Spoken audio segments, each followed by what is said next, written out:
दोस्तों आदाब, सलाम, नमस्कार, सत श्री अकाल। मैं आपका मेज़बान अली आदिल खान और आप देख रहे हैं टाइम्स ऑफ पीडिया चैनल। क्या जलते मणिपुर की तरह डूबते पंजाब को भी सरकार उसके हाल पर छोड़ देना चाहती है? क्या डूबते पंजाब से ज़्यादा हारते बिहार की चिंता प्रधानमंत्री को सता रही है? हालांकि आज प्रधानमंत्री पंजाब पहुंच रहे हैं। इधर दिल्ली में आज उपराष्ट्रपति के चुनाव हैं, उसकी भी गहमा गहमी है। पंजाब के संबंध में ऐसा अनुमान लगाया जा रहा है कि सत्ता पक्ष के विचार विभाग में आपदा में अवसर तलाश करने पर मंथन और मीटिंग भी चल रही है। क्योंकि आपदा देश के लिए तबाही लाती है तो कुछ सियासी लोगों के लिए अवसर लाती है। जिस तरह कोविड-19 आपदा में देश ने देखा, आपने देखा, सत्ता पक्ष और मौकापरस्त लोगों ने अवसर तलाशने और अस्पतालों में लाशों तक का सौदा करने में कहीं कसर नहीं छोड़ी। पंजाब की त्रासदी के बाद नुकसान के आंकड़े आपके सामने आते रहे हैं। हालांकि नुकसान इन आंकड़ों से कई गुना ज्यादा हो सकता है, क्योंकि ये कोई फाइनल आंकड़े नहीं हैं। इसकी भरपाई के लिए अब सियासी ऐलानात भी किए जा रहे हैं और इसका सिलसिला आज से शुरू हो गया है, क्योंकि प्रधानमंत्री आज पंजाब पहुंच रहे हैं।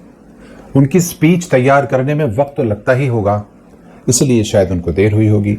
मां की मौत के दिन भी काम पर रहने वाले प्रधानमंत्री पंजाब में आई भीषण त्रासदी के बाद अपने घर पर खामोश बैठे हैं। शायद मां की गाली पर सियासी अवसर तलाशने में काफी मसरूफ होंगे। मां की गाली पर मंथन करने वाली मीडिया पंजाब में आई त्रासदी पर बात करने पर खामोश दिख रही है। शायद मीडिया को अब नया टारगेट दिया जाने वाला है। याद रहे, आज 9 सितंबर को उपराष्ट्रपति के लिए वोटिंग का दिन था। हो सकता है इस पूरे चुनाव की जिम्मेदारी भी खुद प्रधानमंत्री ने अपने पास ही रखी हो, इसलिए वो मसरूफ होंगे। इन लोगों के लिए कोई भी चुनाव सिर्फ चुनाव नहीं होता, बल्कि उसको चैलेंज की तरह लिया जाता है। हेडलाइन मैनेज करने वाला सत्ता पक्ष मीडिया के माध्यम से जल्द कोई नया मुद्दा आपके सामने परोसने वाला है, उसकी तैयारी हो चुकी है। हेडलाइंस मैनेजमेंट क्या है, 30 सेकंड में जरा इसको भी समझ लीजिए। एडवर्ड बर्नेस, जिन्हें फादर ऑफ पब्लिक रिलेशन कहा जाता है, एडवर्ड बर्नेस ऑस्ट्रिया के वियना में 22 नवंबर 1891 में पैदा हुए, लेकिन उनका पालन पोषण संयुक्त राज्य अमेरिका यानी यूनाइटेड स्टेट अमेरिका में हुआ और उनका करियर भी अमेरिका में ही रहा। उन्होंने ये सिद्धांत दिया कि पब्लिक ओपिनियन को हेडलाइन और प्रतीकों यानी सिंबल्स से सबसे आसानी से नियंत्रित किया जा सकता है और समझाया जा सकता है।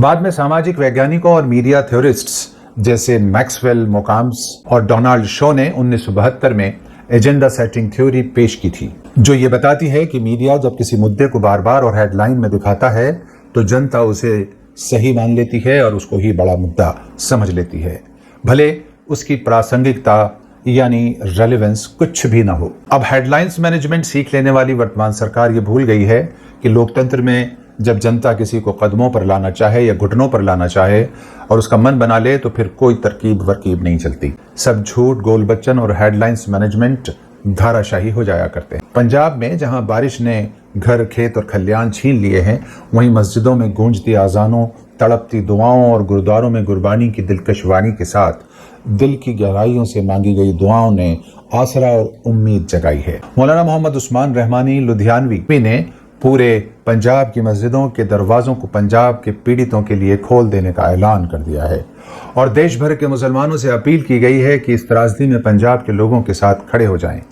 और मौलाना मोहम्मद उस्मान की आवाज़ पर देश के मुसलमानों ने भी लब्बैक कह दिया है और चारों तरफ से पंजाब की तरफ अपनी अपनी हैसियत के मुताबिक मुसलमान रसद लेकर पहुंचने लगे हैं। पंजाब के मुसलमानों की तरफ से सहायता की चर्चा का सच जो आजकल सोशल मीडिया पर काफी वायरल हो रहा है।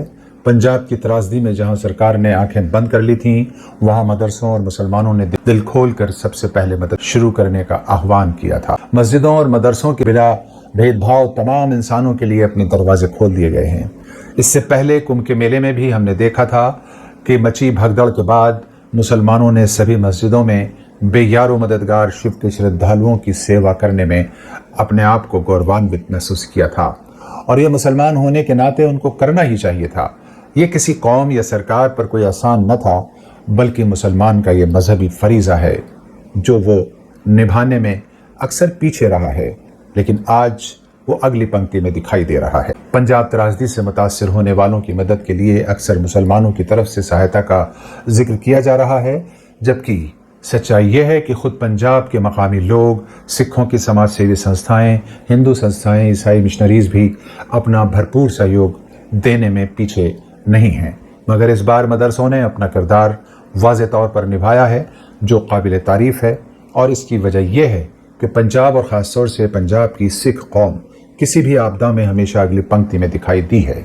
हमको ये नहीं भूलना चाहिए कि गुरुद्वारों में लंगर सेवा से देश की बड़ी संख्या में रोज़ाना हज़ारों लोग पेट भर रहे हैं।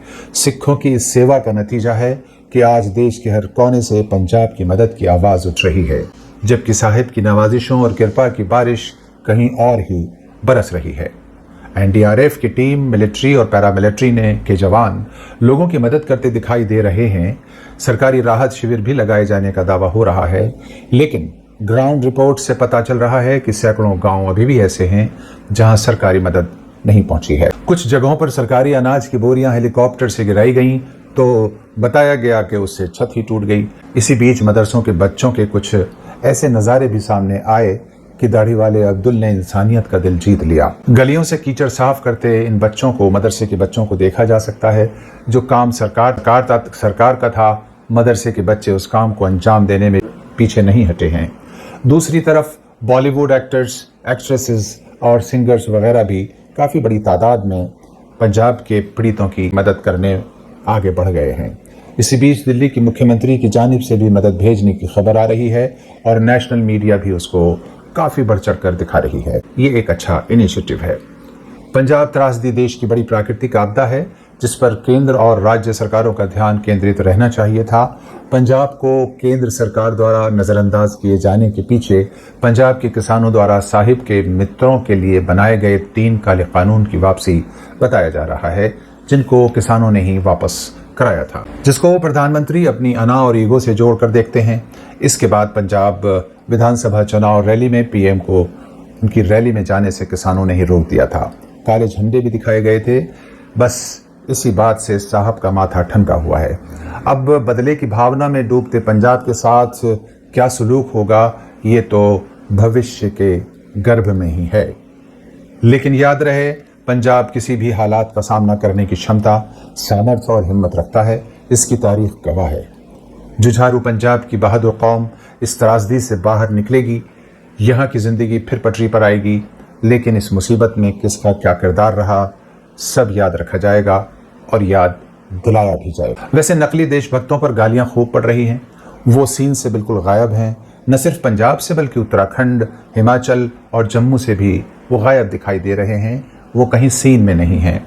हो सकता है कि नकली देशभक्त बिहार चुनाव की तैयारियों में मसरूफ हों, जो एक बड़ा एजेंडा है। कहां कहां सांप्रदायिक दंगे उनको भड़काने हैं, कैसे नफरत फैलानी है, वोट ध्रुवीकरण कैसे करना है, ये सब उनके लिए बड़ा टारगेट है। जी, वही देशभक्त आपने सही समझा। प्रधानमंत्री जिनकी लाल किले से तारीफ कर रहे थे, शायद वो, और करनी चाहिए थी प्रधानमंत्री को, क्योंकि वो उस विचारधारा को फॉलो करते हैं।